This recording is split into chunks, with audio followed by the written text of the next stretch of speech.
Оваа недела имавме невреме во непосредна близина, но за среќа подрачјето на Македонија беше поштедено, но токму поради тоа невреме имаме изголемена енергија во атмосферата и благо зголемена влажност над подрачјето на Македонија. Па затоа во попладневните часови имаме услови за појава на невреме и кај нас, особено во северните делови од земјава и тоа како што реков во попладневните часови.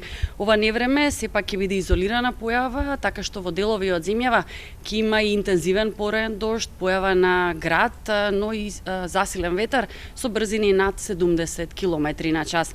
Не се исклучени делови од Скопската котлина да бидат зафатени со појава на невреме, но и покрај тоа имаме исклучително топло време денес и во текот на следните 2-3 дена, така што и понатаму ќе се наоѓаме во фаза со вклучен портокалов аларм за опасност од висока температура. Од сега гледано, ете добра работа што веќе од четврток не очекува намалување кај температурата.